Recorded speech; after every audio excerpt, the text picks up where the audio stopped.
This is Real News Media TV, coverage you can trust. Please like, share, subscribe, and hit the notification bell. Select all for daily news updates. Good afternoon, my Real News Media TV family. Welcome back to the channel for another news update for January 9, 2023. And in the news this afternoon, mother and son die in Mandela Highway crash. A mother and a son succumbed to injuries they received in an accident on the Mandela Highway in St. Catherine early Monday morning. The deceased have been identified as Tamika Parrott, 40, of a Kingston 11 address, and her son Jelano Wright. Reports are that the accident occurred about 2:18 a.m. in the vicinity of Ferry at the entrance to the North-South Highway. Both died from injuries sustained after the vehicle they were traveling in crashed and overturned. The Ferry police is investigating. St. Anne supermarket gutted by fire. The RNM supermarket in Salem Runaway Bay in St. Anne was gutted by fire on Monday morning. Reports are that the fire started around 1:40 a.m. No injuries have been reported. Public Relations Officer for the Jamaica Fire Brigade, Emilio Ebanks, said 3 units were deployed to the location. Public Relations Officer for the Jamaica Fire Brigade, Emilio Ebanks, said 3 units were deployed to the location. We received the call at 1:46 a.m. that there was a fire at the L&M supermarket in Salem Runaway Bay. We responded with 2 units from St. Anne's Bay and 1 from Brownstown. The supermarket was located on the ground floor of a 2-floor building, he said. Ebanks said investigators are now trying to ascertain the cause and the extent of the damage. The fire was confined to the interior of the supermarket. At the height of it, we had 19 firefighters on location. We now have investigators on scene trying to ascertain not only the cause of the fire, but the extent of the damage in terms of losses. We didn't get any reports of any deaths and/or injuries, he noted. Police to set up efforts to stem criminality and restore public order.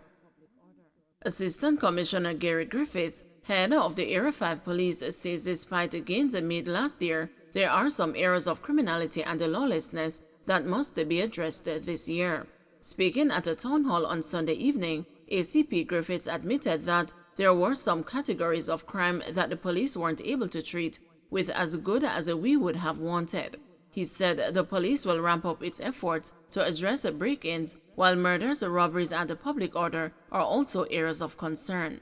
Area 5 covers the police divisions of St. Andrew North, St. Catherine South, St. Catherine North, and St. Thomas. In our market spaces and commercial spaces, we'll be addressing our break-ins, which last year was not what would have been expected because people have different stakes in the policing. Break-ins might be, to me, what murder is to somebody else because this is their concern. On and public spaces might be, to me, what is murder to somebody else, robbery to somebody else, rape to somebody else. So there are some categories of crime that we weren't able to treat with as good as we would have wanted. One suspect accused of killing missionaries in St. Mary considers a guilty plea. Dwight Henry, one of the men accused of killing 2 missionaries in St. Mary in 2016, is contemplating entering a guilty plea. This was disclosed in the Home Circuit Court this morning by his attorney Diane Jobson. Ms. Jobson told the court that she needs to have what she calls a mature discussion with her client regarding the details. Attorney Leroy Equiano, who is representing Mr. Henry's co-accused, Andre Thomas, has indicated that his client intends to proceed with the trial. The matter, which was scheduled to begin today, has been adjourned until Tuesday. Dwight Henry and Andre Thomas are charged with the murder of Randy Hensel, 48, and 53-year-old Harold Nichols. Mr. Hensel was found dead in Wentworth District, St. Mary, on April 30, while Mr. Nichols' body was found on May 1, 2016. The 2 were reportedly last seen alive when they left Tower Isle St. Mary on motorcycles about 8 a.m. Farmers encouraged to cultivate crops used to produce essential oils. Local farmers are being encouraged to cultivate ample quantities of crops that are used to produce essential oils to enable them and by extension Jamaica to tap into the multi-billion-dollar global market for these nutraceuticals. This urging comes from State Minister in the Ministry of Industry, Investment and Commerce, Dr. Norman Dunn, who cites ginger, turmeric, lemongrass, pimento, and castor beans as examples of these crops. He said that the global market, which is projected to reach US $15.3 billion by 2027, presents an opportunity for stakeholders in the local food processing, fragrance, and the cosmetic industries to exploit. In Jamaica, we have the raw material for the oils, which are in high demand. Our ginger and the black castor oil in particular are highly prized in the food and the cosmetic industry overseas, Dr. Dunn pointed out. He was speaking during a recent ceremony at the Jamaica Business Development Corporation in Kingston to commission an essential oil incubator. The 2,400 square foot facility was built by the JBDC and includes a 500-liter steam distiller, 18-liter steam and hydrodistillation unit, a testing lab, and facilities to process and extract materials. Noting that Jamaica imports more than 80% of the essential oils used, Dr. Dunn urged farmers to consider how you can take advantage of this new facility.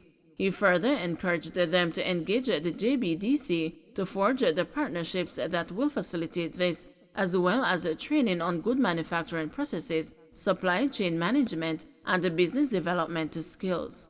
Meanwhile, he advised that the government continues to provide incentives for registered companies in the manufacturing sector through productive input relief. The PIR comes under the government's Fiscal Incentive Relief Act, where we try to minimize the tax-induced increase in production costs so that our manufacturers can reduce the cost of their inputs, he said. Under the incentive regime, manufacturers also benefit from duty-free imports of goods, packaging items, and equipment. Despite the CSEC probe, business as usual at Stairtown Academy. It appears to be business as usual at Stairtown Academy in St. Ann on Monday morning, with students and members of staff milling about for the first day of the school term. Principal Omar Mongol, who the Ministry of Education advised to stay off the job to facilitate an investigation into alleged irregularities during last year's CSEC exams, was among those at work. He could be heard over the school's intercom providing words of encouragement to his school family as they embark on the new school term. Alicia Riley, a parent at the institution, told the news that she was ecstatic about taking her son Davian Barry to school on his first day. This morning I heard that school wasn't keeping because of the whole situation that is happening now. But I still came and I feel good when I came and see the school was in session because my son is just starting in grade 7 and he was excited, she said. Last week, Mongol told the news that classes would proceed as normal today, despite a directive for him and for teachers to go on leave. The Overseas Examinations Council has launched a probe ostensibly triggered by the school's unexpectedly impressive showing in the May to June 2022 sitting of exams for the Caribbean Secondary Education Certificate. However, Mongol has maintained the results were solely the fruit of dedication and hard work. Don't forget to like, share, subscribe, and hit the notification bell. Select all for daily news updates.